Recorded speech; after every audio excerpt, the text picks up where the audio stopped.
السلام علیکم میرے عزیز و قارب، میرے عزیز و میں قارفی پیارے پاکستان کے سٹی آف لو لاہور سے بڑی خوبصورت صبح ہے جی. اور یہ ہے لارنس گارڈن. دھند ہے اور آپ دیکھ رہے ہیں کہ کتنا خوبصورت موسم ہے. دوستو ابھی چند دن پہلے میری بیگم صاحبہ نے مجھے کہا کہ سنیے ہمیں کمیٹیاں ڈال کے کچھ بچت کر کے کچھ کوشش کر کے اور آپ کام ذرا زیادہ کر دیں اور ہمیں کچھ پیسے جوڑنے ہیں. اور جو اللہ تعالیٰ نے ہمیں ایک پلاٹ دے رکھا ہے اس پر ہم نے گھر بنانا ہے. تو میں نے اپنی بیگم سے کہا، میں نے کہا بیگم میں تو کچھ اور سوچ رہا ہوں. انہوں نے کہا وہ کیا؟ میں نے کہا میں سوچ رہا ہوں میں اس پلاٹ کو بیچ کے اس سال تو میرے پاس دنیا گھومنے کے لیے پیسے ہیں اور ارادہ یہ بھی ہے کہ اس سال اپنے دونوں بیٹوں کو علی عیسیٰ کو آسٹریلیا لے کے جاؤں گا ورلڈ کپ دکھانے. تو اگلے سال جو ہے میں سوچ رہا ہوں اس پلاٹ کو بیچ کے پھر اگلے 2 یا 3 سال میں اور میرے بچے اور آپ، میں نے کہا ہم دنیا گھومیں اور سیر کریں، اللہ کی بنائی ہوئی دنیا کو دیکھیں. تو مجھے میری بیگم نے کہا عجیب بات کر رہے ہیں، میں آپ سے کہہ رہی ہوں گھر بنائیں اور آپ کہہ رہے ہیں میں نے دنیا گھومنی، یہ کیا ہے؟ تو میں نے اپنی بیگم سے کہا، میں کہا بیگم دراصل مجھ پر کسی بھی حوالے سے یہ فرض نہیں ہے کہ میں اپنے بچوں کے لیے گھر بناؤں اور ایک ایسا گھر جو آج 54 سال کی عمر میں پیسے جوڑوں. فرض کیا اگلے 4 سال کے اندر میرے پاس 50-60 لاکھ روپے آ جاتے ہیں کنسٹرکشن کے لیے، تو 58 کی ایج میں میں گھر بناؤں گا. اور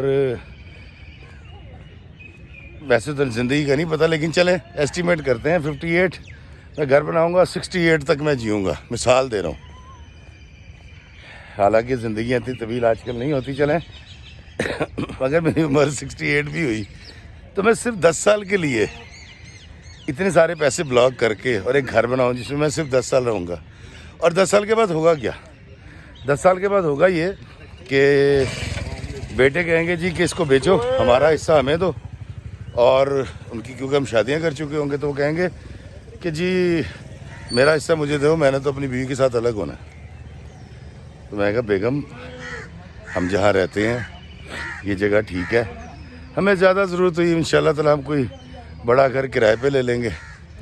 اور مجھ پر فرض ہے بچوں کی کفالت اس وقت تک جب تک میں زندہ ہوں. جب میں اس دنیا سے کوچ کر جاؤں گا، چلا جاؤں گا، اس کے بعد میری ذمہ داری نہیں ہے، کیونکہ مجھے کہیں کوئی حکم نہیں ہے کہ مجھے اپنی اولاد کے لیے کوئی زمین جائیداد گاڑی بنگلہ یا زرعی زمین چھوڑ کر مرنا ہے.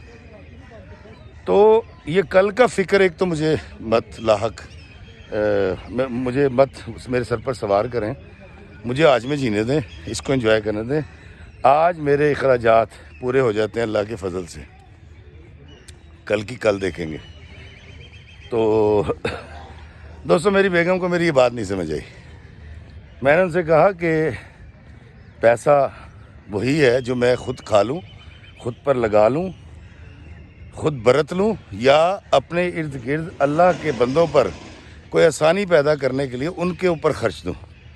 وہ پیسہ جو بینک میں پڑا ہوا ہے اور وہ پیسہ جو میں چھوڑ کے مروں گا، اس پیسے کا مجھے کوئی فائدہ نہیں ہے.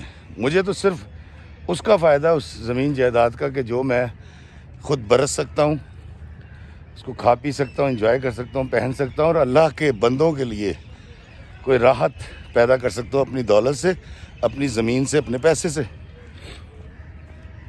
تو کہتی پھر آپ کا ارادہ کیا ہے؟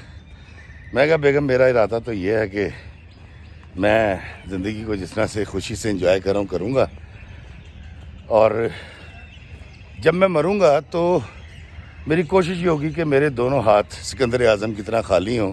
اور صرف ہاتھ ہی نہ خالی ہوں بلکہ میری جیب بھی خالی ہو، میرا بینک بھی خالی ہو، اور حکومت کے کسی محکمے میں کوئی زمین کا ایک بھی ٹکڑا میرے نام نہ ہو.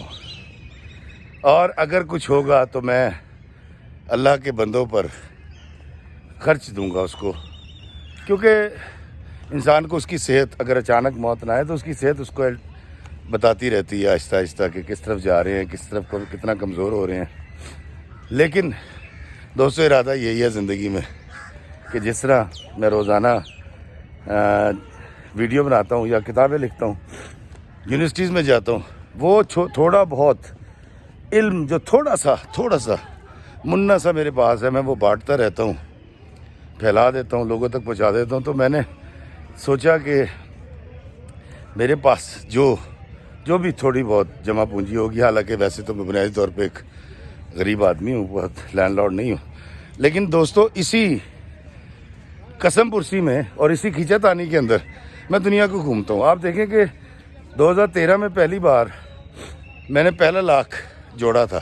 آپ میں سے بہت سارے لوگ حیران ہو جائیں گے سن کے، افتخار رفیع نے اپنی زندگی میں پہلا لاکھ 2013 میں پہلی بار دیکھا تھا، اور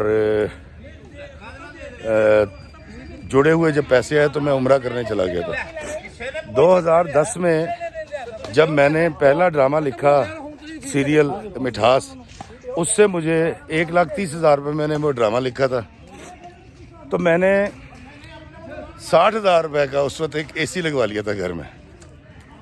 تو دوستو میں نے اپنی زندگی میں پیسے اس طرح سے ضائع نہیں کیے کسی اور طرح، لیکن ٹریولنگ میرا شوق ہے اور جوڑ کے نہ رکھنا بھی میرا شوق ہے۔ میری اماں مجھے کہتی ہیں تیرے ہاتھوں میں چھید ہیں بیٹا، تو 10 لاکھ بھی صبح لے کے نکلے تو شام کو خرچ کر کے آ جائے گا۔ اور مجھے لگتا ہے زندگی ایسی ہی ہونی چاہیے۔ آپ یہ پرندوں کی کتنی خوبصورت آوازیں آ رہی ہیں، دیکھیں یہ ہر صبح اٹھتے ہیں، اللہ کا نام لیتے ہیں، اور اللہ ان کو سارا دن رزق دیتا ہے، اور کھا کے اپنے گھونسلوں میں جا کے سو جاتے ہیں، اگلے دن پھر ان کو رزق مل جاتا ہے، کیونکہ رزق کا وعدہ اللہ کا ہے۔ میں نے کوشش کرنی اس کو کمانے کے لیے، وہ میں کرتا رہتا ہوں، لیکن جوڑنے کا کوئی سین نہیں ہے۔ تو مجھے نہیں پتا کہ مجھے آپ کو یہ بات میری کیسی لگے گی، لیکن میں عہد کرتا ہوں کہ انشاءاللہ جب اس دنیا سے جاؤں گا تو میرے دونوں ہاتھ خالی ہوں گے، جیب خالی ہوگی، بینک خالی ہوگا، حکومت کے کسی محکمے میں کوئی زمین کا ایک بھی ٹکڑا میرے نام نہیں ہوگا۔ دوسری بات ایک گزارش کرنی تھی، اس سے کچھ غلط فہمی پیدا ہوگی دوستو۔ میں نے یہ کہا تھا کہ آپ میری کتاب اگر خریدتے ہیں تو اس سے 4 لوگوں کو میں لنگر کرواتا ہوں، تو اس سے کچھ لوگوں نے غلط تاثر لے لیا، جو میری غلطی ہے۔ آپ میری کتاب اس لیے مت خریدیں کہ اس سے لوگوں کو لنگر میں کرواتا ہوں، میں اس سے کوئی لنگر نہیں کرواؤں گا اب۔ آپ کو اگر لگتا ہے کہ افتخار رفیع کی کتاب اتنی معیاری ہے کہ اس کو خریدا جائے، تو تب آپ اس کتاب کو خریدے گا، چکر چھولے ہو یا UK یاترا ہو۔ اور یہ صرف ایک گزارش کرنی تھی۔ تو آج کے بعد میں جانوں، میرا اللہ جانے، میں لنگر کرواؤں نہ کرواؤں، اس سے کچھ غلط تاثر گیا تھا، جس کے لیے میں آپ سے بہت معافی چاہتا ہوں۔ حالانکہ کوئی کتابیں بکی نہیں۔ اس کے بعد میں نے تو یہ کہا تھا کہ اگر آپ لوگ کہتے تھے ہم آپ کے لنگر میں حصہ ڈالنا چاہتے تو میں نے کہا تھا کہ میرا YouTube چینل جو ہے نا وہ آپ دیکھیں، ٹائم بھی اتنا لگے گا اور انٹرنیٹ بھی اتنا لگے گا، لیکن اس سے مجھے میرے YouTube سے پیسے جنریٹ ہوں گے، ڈالر جنریٹ ہوں گے۔ اس کے ساتھ میں نے کتاب کی بات کر دی تھی، تو کائنڈلی افتخار رفیع کی کوئی بھی کتاب اس لیے مت خریدیے کہ اس کے ساتھ کوئی نیک کام جڑا ہوا ہے، اس لیے خریدیے کہ وہ ایک معیاری لکھنے والا ہے، یا نہیں لکھنے والا تو مت خریدیے۔ اللہ تعالیٰ ہم پر اپنا خاص کرم فرمائے، ہمیں حقیقی زندگی جینے کی توفیق عطا فرمائے۔ افتخار رفیع کی اس خواہش کو کہ اس دنیا سے خالی ہاتھ، خالی جیب، خالی بیگ بیلنس، اور حکومت کے کسی محکمے میں کوئی زمین کا ایک ٹکڑا بھی اس کے نام نہیں ہوگا، اسی طرح اس دنیا سے رخصت ہونے کی توفیق عطا فرمائے۔ اللہ ہمیں آسانیت عطا فرمائے اور آسانیت تقسیم کرنے کا شرف عطا فرمائے۔ آمین۔ السلام علیکم ورحمۃ اللہ وبرکاتہ۔